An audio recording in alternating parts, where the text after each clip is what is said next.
Welcome to Stock Shotz. Please visit our new website at www.stockshotz.tv. That's www.stockshotz.tv. Thank you for listening. Our guest today is Don Luskin. Mr. Luskin, thanks for taking time to be with us on Stock Shotz. My pleasure.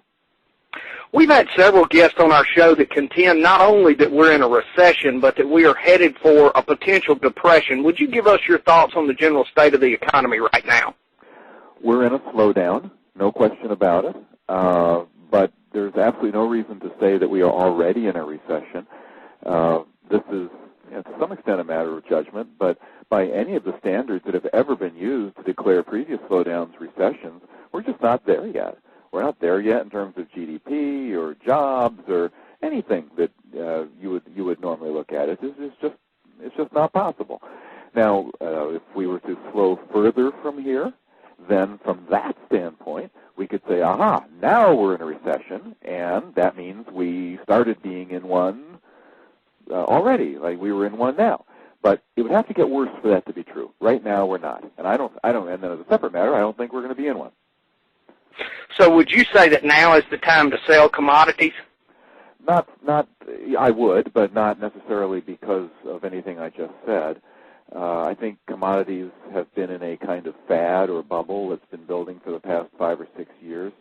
They're getting entirely too much publicity. They've got all the earmarks of a fad like tech stocks did in 2000. But I think there's another thing too, which is that this boom in commodities, the part of it that's legitimate, it's been a response to the Fed having kept interest rates very low through most of this decade, and having lowered them again sharply in response to the credit crisis. Such low rates mean that there's inflation in the future, and commodities always respond in a very forward-looking way to inflation risks. Now, I happen to think that with the credit crisis having passed now, and with the economy, I think, set to recover, I think the Fed is going to start raising interest rates and taking a lot of that inflation risk off the table. So, yeah, I would not at this point be speculating in commodities. Given the level of the dollar right now and the Fed's recent cuts, would you say that now is a good time to invest in the large global companies that have international exposure, or would you favor the smaller domestic companies?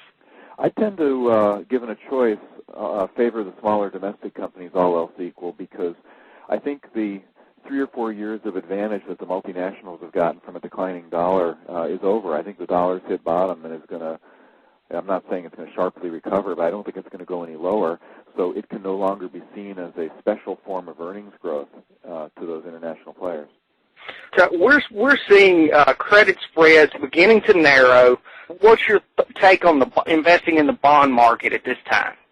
Well, you have to break up the bond market into parts. There's the Treasury market, and then there's everything else. The Treasury market has basically been insane for the last 6 months because of the credit crisis. People have been so scared of taking any risk at all. They've thrown money at the only market in the world that's truly riskless, and that is the U.S. Treasury market. And of course, that's only riskless with respect to repayment of principal. Like anything else, it's risky with respect to inflation, but it's not unique in that way. So it's seen as a safe harbor. It's gotten very overvalued. And at the same time, riskier bonds, such as, say, corporate bonds, junk bonds, leveraged loans, mortgages, and so on, they've just been simply thrown off the bridge. They've been like, the babies with the bathwater. And that's resulted in those spreads you were talking about. We didn't quite get the world records, but we had a near world record spread between junk corporate bonds and treasuries 3 months ago. That has now reverted considerably. It's now above average, but it's nowhere near where it used to be. We were having insane spreads between treasuries and municipals, insane spreads between treasuries and agency mortgage-backed securities, which are not formally backed by the full faith and credit of the United States government, but essentially are. There's no real reason for any big spreads there. Those spreads have come in because the Fed has definitely got its hands around this credit crisis and stopped it from being an infinite global meltdown, which it looked like it might have been in March. so with that risk off the table, these spreads are coming in. Now, there's still so much pessimism and so much fear out there. I think those spreads still have a lot more to come in. So in my own personal portfolio, I still own munis. I still own junk. I don't have any exposure to treasuries at all. So I think there's more play there. For those of our listeners that really want to invest in equities, which sectors do you see that are going to perform over the next 18 months? I think, it's funny you pick 18. That's an interesting time period because I think stocks in general are going to move much higher in the next 6 to 9 months. But I start getting worried out when I look out as far as 18 for all stocks, and this isn't just a sector call, this is just a stock market call in general, because I'm just very worried about what's going to happen in the November election. I'm very worried that there's going to be a Democratic sweep that is going to usher in a new wave of re-regulation, re-taxing, re-protectionism, basically the reversal of all the good things that we've done for the last 25 years that rescued America from the Rust Bowl of the 1970s and made us the world's leading technological superpower and the world's only political superpower. We've gotten so fat and happy because of all that success, we're now just at risk of throwing it all away, trying to chase fantasies like national health care and global warming, and that could be very, very dangerous for the economy and so for stocks. You know, it's funny that you mentioned that because that was actually one of my questions was how would a Democratic tax strategy, if they do get a triple sweep, affect us in the cycle, because we will be, at that point when the new president takes office, we will most likely be seeing some of the effects of the lower rates and be looking at inflation. Is that yes, we will be looking at inflation, but that's true whether or not you could have a three-way Republican sweep and you'd still be looking at inflation. That's baked in the cake. The Fed has made those errors, and we're going to pay for them.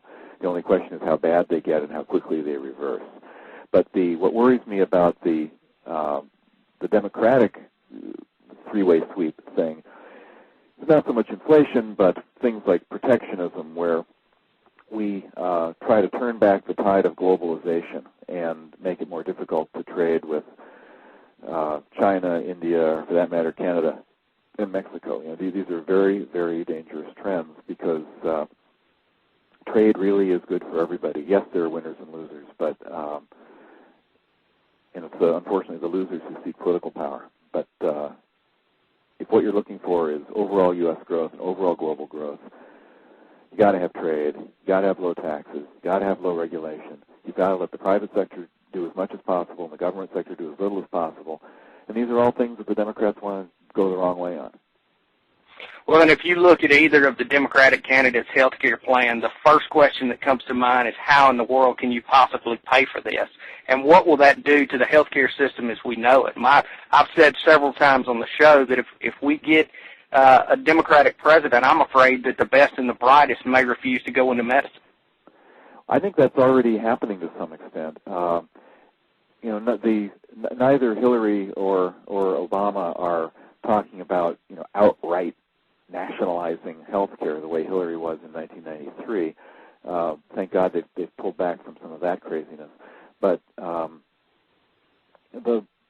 what is being proposed is a not so thin edge of the wedge that will substantially disrupt market processes that have already been pretty disrupted. So it's not going to be good.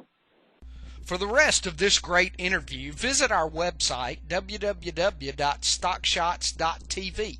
That's www.stockshotz.tv. Thank you for listening.